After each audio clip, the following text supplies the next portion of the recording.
Mesdames et messieurs, nous voici cet après-midi à votre compagnie pour décrypter l'actualité, pour revenir aussi sur la situation dans les territoires des Massissi.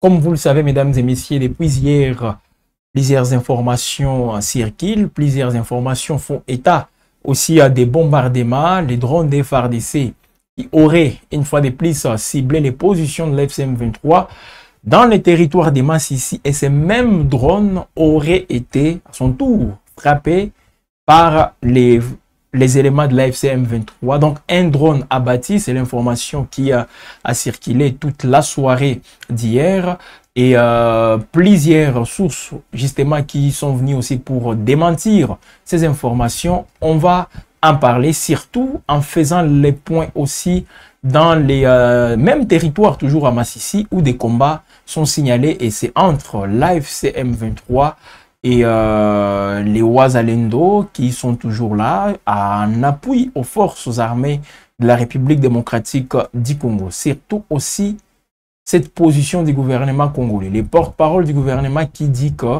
tout ce que vous voyez, les bombardements, les attaques dans les zones sous contrôle de l'AFCM 23, il dit que c'est l'AFCM 23 qui est en train de faire tout ça. Ce n'est pas le gouvernement congolais. C'est ce que Patrick Mouyaya, porte-parole du gouvernement congolais, a dit sur les antennes de TV5 Monde. Alors, on va donc faire les points, mesdames et messieurs, sur tous ces points. Et c'est comme ça qu'on vous accompagne, tout en vous appelant aussi à commenter, voilà, parce que la parole vous est accordée, vous avez cette possibilité donc de dire quelque chose sur toutes ces actualités, tout en restant bien sûr dans les fonds. Donc, veuillez veuillez nous éviter aussi d'entrer dans des choses qui ne cadrent pas avec l'actualité du jour. Nous parlons bien sûr de ces combats dans les territoires des Massissi. Et surtout cette controverse autour d'une information aussi qui jusque-là n'est pas du tout confirmée par les différentes sources officielles de part et d'autre, que ce soit côté AFCM 23, tout comme côté gouvernement de la République démocratique du Congo. Alors, déjà c'est hier, mesdames et messieurs, que tout a commencé. Hier, voilà, mardi 11 novembre, après, justement, parce que ce qui est sûr, il y a eu des affrontements, et même aujourd'hui, une certaine panique règne, mesdames et messieurs, dans cette partie du territoire des Massissi. On va faire la localisation, donc on va essayer un peu de tout détailler. Alors, avec tout d'abord les tweets du point focal communication de l'AFCM 23, Laurence Kanyuka, qui a fait une mise à jour hier mardi 11 novembre 2025, c'était vers 16h juste. Les forces coalisées, c'est son tweet bien sûr, les forces coalisées du régime de Kinshasa poursuivent leurs attaques intenses sur des... leurs attaques intensives, disons, leurs attaques intensives sur des zones densément peuplées du territoire des Massissi en utilisant des drones. L'AFCM 23 assure actuellement la défense des populations civiles prises pour cible par les forces de Kinshasa.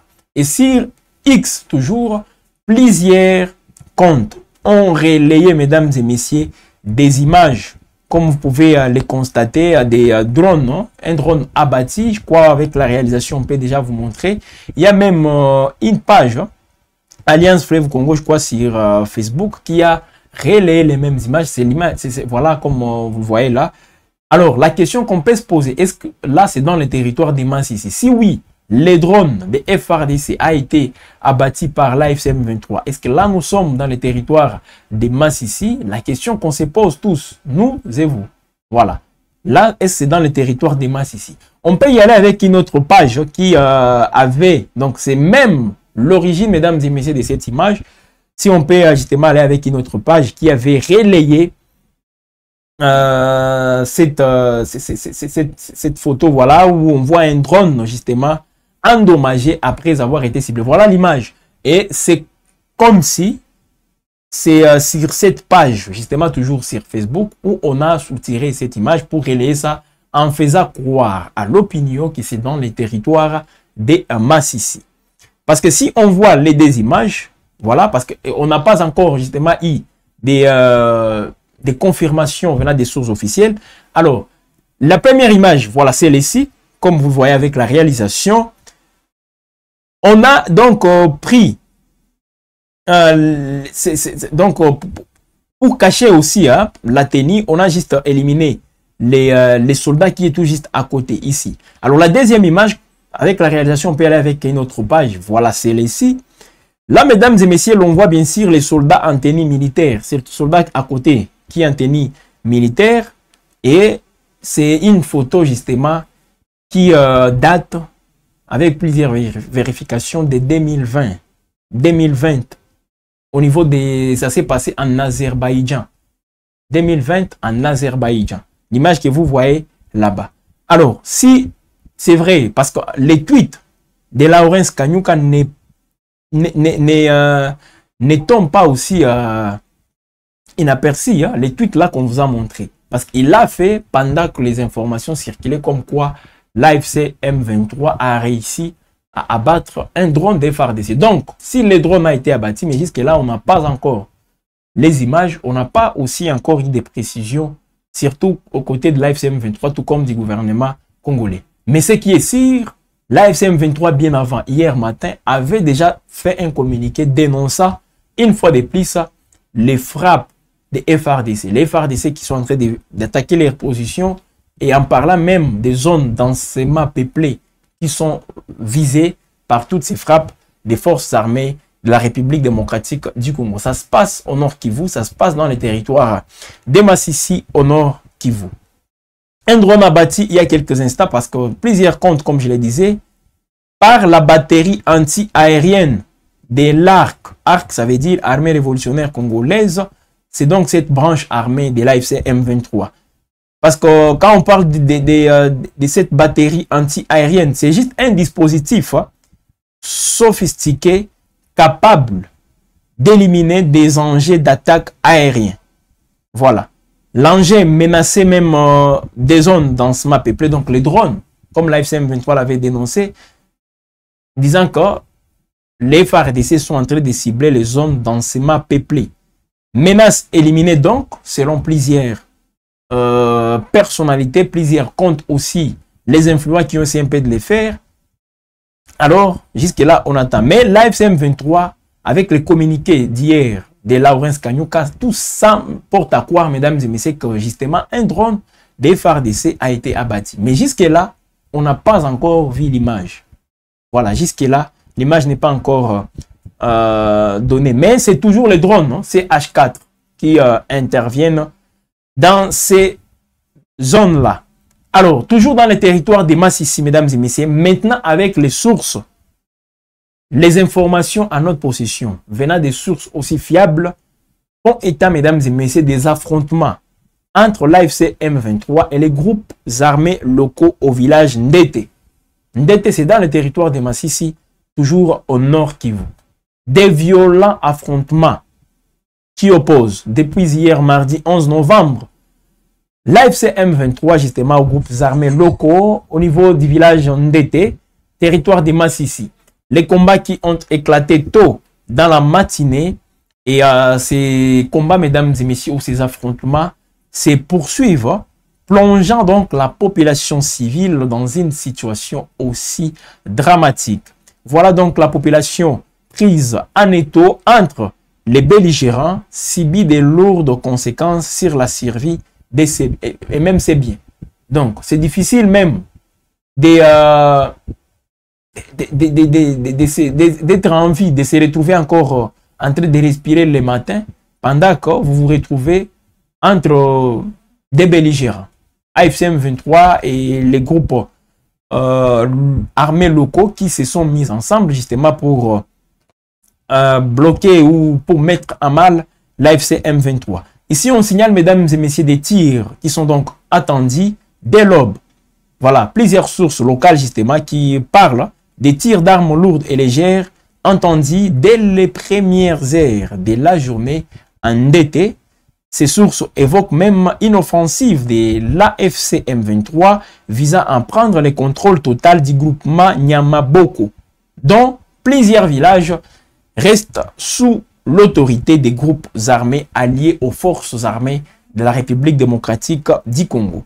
Alors, pendant ce temps, la FCM 23 venait aussi d'accuser le gouvernement congolais ou l'armée congolaise, donc les FARDC, d'avoir attaqué la nuit précédente ces positions. Là, nous sommes au niveau des Louké à l'aide des drones militaires. Et c'est ce que vous avez vu justement sur le compte X, le porte-parole de l'AFCM 23 qui a condamné les attaques par drone attribuées bien sûr aux forces armées de la République démocratique du Congo contre leur position de Louké.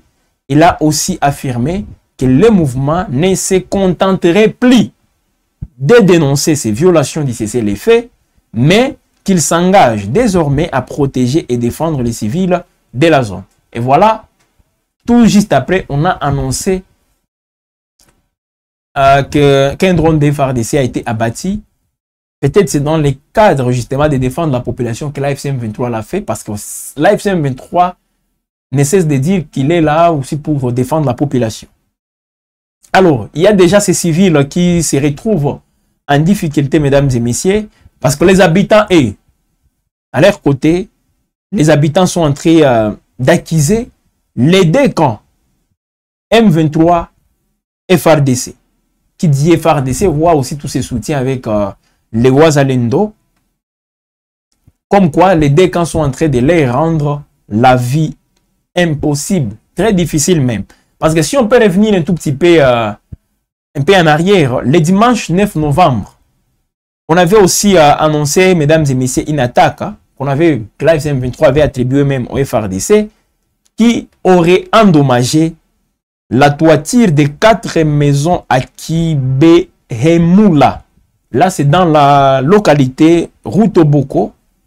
Rutoboko qui se retrouve dans le groupement Nyamaboko premier, laissant ainsi plusieurs familles sans abri. Voilà, plusieurs familles sont restées aussi sans abri dans cette partie du territoire de Massissi. Par ailleurs, l'AFCM 23 est aussi accusé de contraindre certains civils à transporter des munitions et du matériel de guerre vers différents champs de bataille.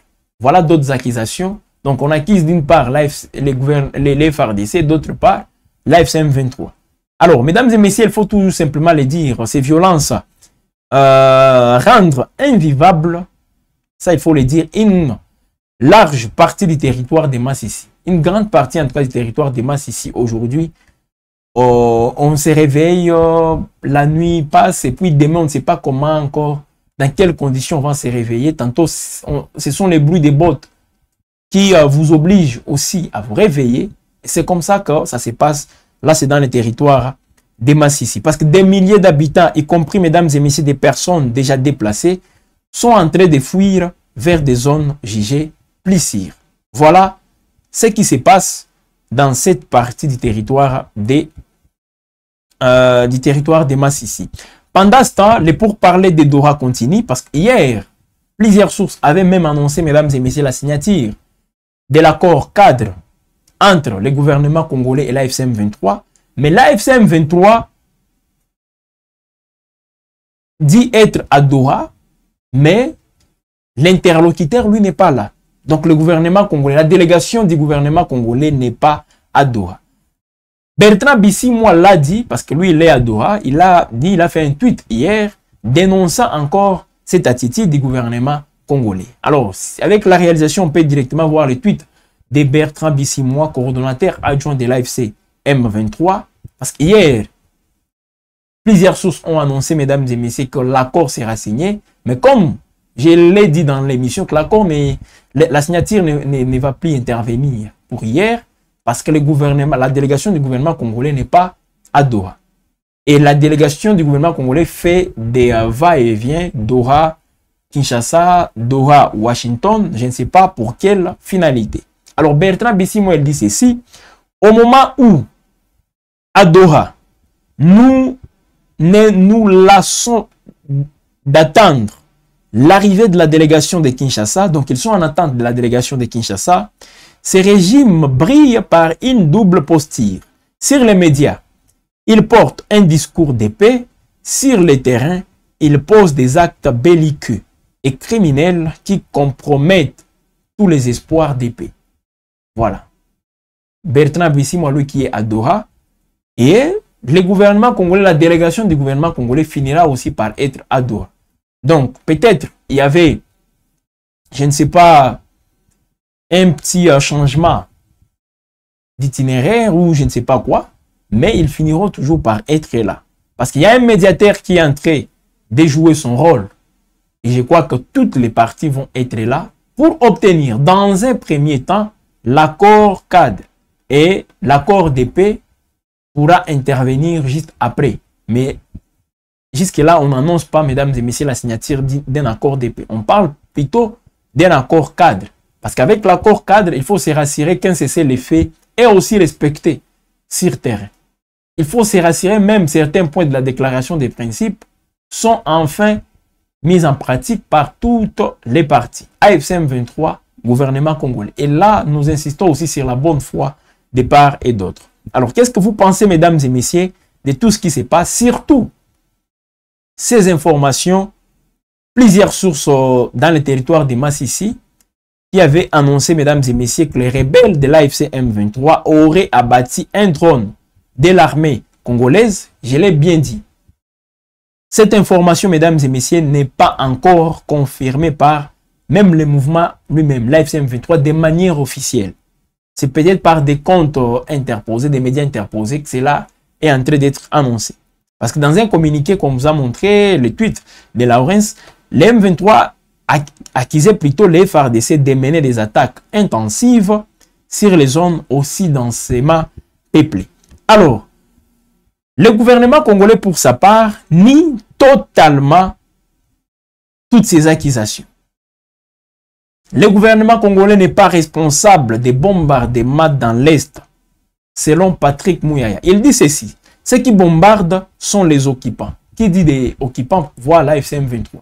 C'est Patrick Mouyaya qui l'a dit sur les antennes de TV5 Monde. Et nous, on a fait un effort, mesdames et messieurs, de prendre un extrait de son intervention que nous vous proposons maintenant de suivre, parce qu'il faut appuyer ce que nous disons par les éléments. C'est très important.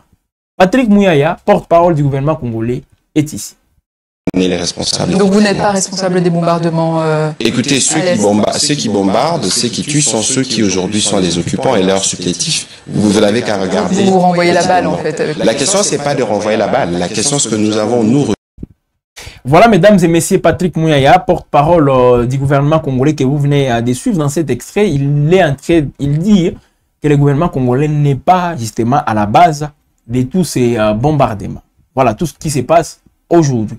Alors, c'est encore une fois une réaction, voilà, du gouvernement congolais pour contredire, non seulement, parce que je rappelle, sur les mêmes antennes, le ministre rwandais des Affaires étrangères, Olivier Nduhungirehe, avait aussi dénoncé tout ce qui se passe, la mauvaise foi de part et d'autre, il avait dit.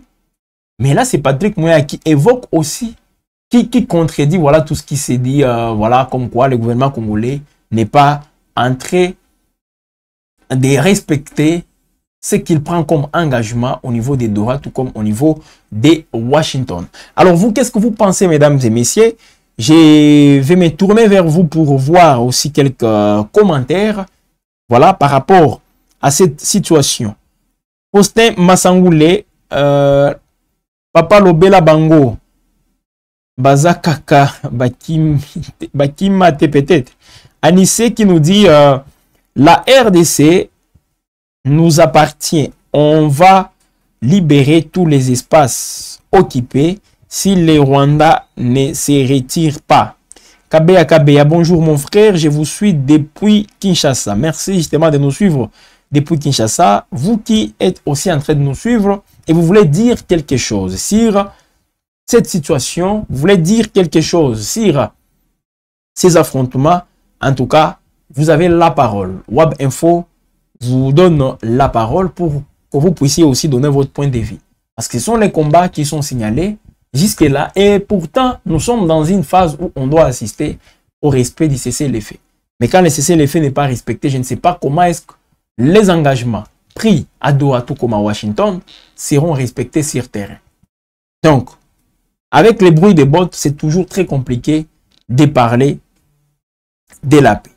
Mais dans l'ensemble, nous voyons aussi les partis très optimistes, hein, parce que même Bertrand Bisimon lui-même l'avait dit, bientôt là, on va voir les populations regagner leur domicile, on va voir aussi les véhicules transporter les produits agricoles. Donc les champs seront encore une fois très opérationnels dans toutes les zones justement de l'Est de la République démocratique du Congo. Il avait dit, le président Félix Tshisekedi lui-même, devant la diaspora congolaise au Brésil, il avait dit que cette semaine, d'ailleurs la semaine passée, il y aura bien sûr l'accord, on va obtenir un accord au niveau des Doha entre la FCM23 et le gouvernement congolais. La semaine est passée, mais cette semaine, je vois les médiateurs toujours se mobiliser parce qu'il y a une forte pression des Américains. Aujourd'hui, nous sommes le 12 novembre. Demain, c'est le 13.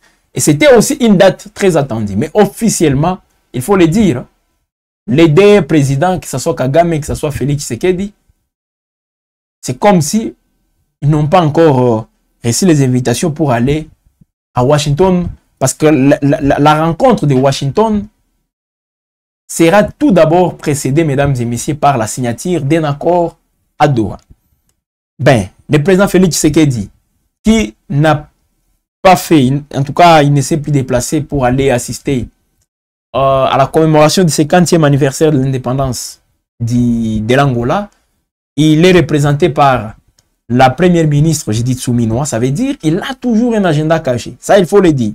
Donc, ne soyez pas surpris, mesdames et messieurs. Donc, restez toujours connectés, restez toujours aussi aux aguets, parce qu'à tout moment, l'information, la bonne peut-être, peut tomber au niveau des Doha. Comme quoi, on signe maintenant un accord. Peu importe, un accord cadre, un accord de paix, mais le plus important, c'est que les deux parties arrivent aussi à conclure un accord. C'est un peu ça. Il faut que les M23 quittent notre pays. Bon, les mêmes M23 disent aussi que ils sont dans leur pays. C'est ce qu'ils disent. Ils sont aussi dans leur pays. Vous suivez des fois Cormier Nanga, qui est un Congolais. Vous suivez Bertrand Bisimon, un Congolais aussi. Ils disent, nous sommes chez nous. Et ils disent même qu'ils ne quitteront même pas Goma. Bukavu, ils sont déjà chez eux. Alors, quel sera maintenant le compromis qui sera trouvé avec l'accord de paix de Doha? Parce qu'il faut qu'on réfléchisse dans ce sens. Comme ils sont à Goma, et ce que je peux vous dire, c'est aussi difficile de les déloger à Goma, même à Bukavu militairement. Alors, par voie diplomatique, c'est possible. Mais ça passe aussi par des concessions. C'est ça aussi la diplomatie. Quand on vient discuter, il y a des points sur lesquels vous gardez votre fermeté, mais dans d'autres points, il faut en tout cas essayer un peu d'être flexible. C'est comme ça que l'AFC/M23 sera dans l'obligation d'être flexible dans certains points, sur certains points, et le gouvernement congolais, pareil. Voilà pourquoi aujourd'hui, quand on évoque cette question d'échange des prisonniers, et là c'est l'intervention du CICR qui est annoncée. L'AFC/M23 pourra libérer les prisonniers qu'il détient du gouvernement congolais, et le gouvernement congolais va aussi faire la même chose, des prisonniers qu'il garde à Kinshasa de l'AFC/M23. Voilà déjà des concessions. Donc les gens que vous aviez même condamnés pour dire non, ces gens, on ne peut pas les libérer par rapport à ce qu'ils ont fait, ce que vous considérez comme étant des crimes. Mais parce qu'il faut faire des concessions, vous vous retrouvez dans l'obligation de les laisser.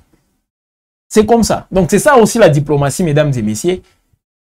Quand on n'arrive pas à s'imposer militairement sur terrain, eh bien, diplomatiquement, il y a des concessions qu'on doit faire. Il y a des concessions qu'on doit faire. Là, c'est être réaliste. Je ne suis pas ici pour faire plaisir. Je l'ai toujours dit. Pour venir et vous dire non, le gouvernement congolais ne peut pas faire ça. L'AFC/M23 ne peut pas faire ça. Non. Si on est réaliste, on doit aussi faire des analyses qui sont beaucoup plus dans la logique. À Doha, le médiateur est là. Et les médiateurs, c'est qu'il y a des cahiers de charges. L'AFC/M23 a son cahier de charges et le gouvernement congolais a son cahier de charges. Mais parmi les revendications de l'AFC/M23, il y a certaines revendications qu'il doit abandonner. Pareil aussi pour le gouvernement congolais.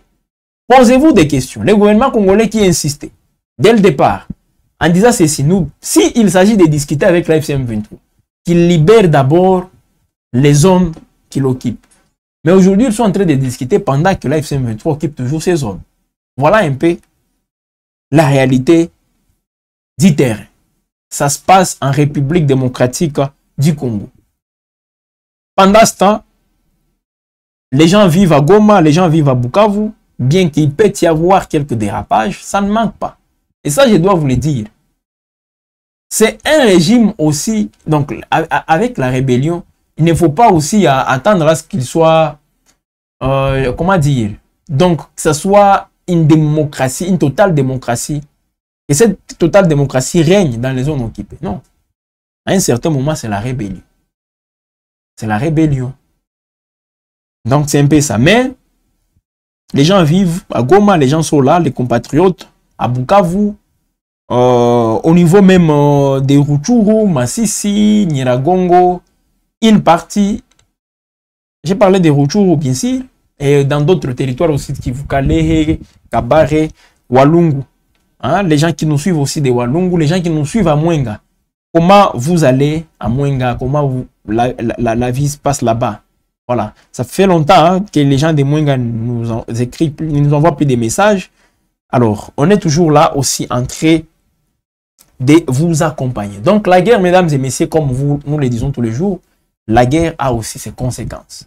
Et ces conséquences sont vécues même dans les zones aujourd'hui occupées. Non seulement dans les zones occupées, même les gens qui nous suivent à Kinshasa. J'ai vu le message de notre frère Kabea. Voilà, il est à Kinshasa. Même les gens qui nous suivent à Kinshasa, je peux vous dire, il y a toujours des conséquences. Indirectes ou directes, vous sentez quand même. Hein, et avec l'occupation de Goma, il y a des choses qui vous échappent aujourd'hui. À Kinshasa. Il y a des produits qui quittaient Goma pour aller à Kinshasa. Et aujourd'hui, à Kinshasa, on n'a plus accès à tous ces produits. Ce qui veut dire que la guerre a aussi ses conséquences, surtout néfastes. Et surtout, tout ce que nous voyons, les victimes, ce sont ces populations. La plupart. Voilà. Pendant ce temps, on a vu même, et c'est un article à lire même hein, sur wab-info.com, cette campagne de ramassage d'armes lancée à Beni par les autorités de l'état de siège. Parce que le Nord Kivu aujourd'hui, peut dire, a des gouverneurs, un gouverneur à FCM23 qui est basé à Goma et un autre à Beni. Et c'est à Beni où on a lancé cette campagne de ramassage d'armes. Vous venez avec une arme AK-47, on vous donne $100. Une arme MPSP AK-47, je crois que c'est $200, hein, oui. Et puis une munition, donc les cartouches là, vous venez, on vous donne $1. C'est une campagne qui vient d'être lancée. Tout en précisant que les mêmes FARDC qui aujourd'hui se retrouvent à Beni avaient laissé des munitions ici à Goma. Des munitions, je vous assure. Et pour une armée, ça peut faire quelque chose.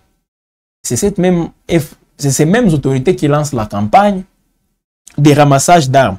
Dans le but, selon elles, de favoriser la sécurité et surtout la collaboration entre les civils et les militaires. Donc, l'insécurité, surtout urbaine, dans les milieux urbains, où on sait justement que l'insécurité bat son plein. Pour faire face à cette insécurité, l'armée, ou disons les autorités, optent pour cette campagne de ramassage d'armes. Et ça, c'est volontaire. Si vous le faites volontairement, on vous donne les $100 avec les $100 pour une arme AK-47. Mais si on vous attrape avec une arme, là, vous n'aurez pas les $100 parce que ça, ce n'est pas volontaire. On ne l'a pas eu volontairement. Mon frère, une précision. On libère que les prisonniers de guerre, pas d'autres. Les prisonniers de guerre, pas d'autres. Voilà, c'est toujours dans la même logique, cher Guy-René Mamboussa. Je vous salue tout d'abord. Salut à vous et merci d'être là en train de nous regarder. Oui, les prisonniers de guerre, je ne refuse pas. Parce que quand il y a déjà tous ces affrontements, il y a des soldats, il y a des militaires qu'on avait capturés de part et d'autre. Et à part ça, il y a aussi d'autres responsables Parce que c'est la guerre. C'est dans le contexte de la guerre qu'ils ont été arrêtés. On ne les a pas arrêtés parce que je ne sais pas pour quel autre truc. Non. Il y a des infractions justement qui pesaient sur eux. Et comme quoi, ils sont de connivence avec un mouvement, selon le gouvernement congolais, un mouvement insurrectionnel. Un mouvement armé. Une rébellion. C'est comme ça que la plupart ont été arrêtés. Même ici, je peux vous le dire, d'autres serrés, je précise bien, serrés parce que moi je ne les ai pas encore vus, serrés entre les mains aussi de l'AFCM 23, du gouvernement congolais, et de part et d'autre, le CICR pourra intervenir, jouera donc le rôle des médiateurs entre l'AFCM 23 et le gouvernement pour juste faciliter le transport de ces prisonniers. De Kinshasa, par exemple, à Goma, de Goma à Kinshasa, ainsi de suite. C'est un peu ça, Guy René Maboussa, on parle le même langage, je crois bien. Oui, nous qui sommes à Kin, nous souffrons fort. Voilà, Anissé Viaungwa qui dit qu'ils sont aussi en train de souffrir.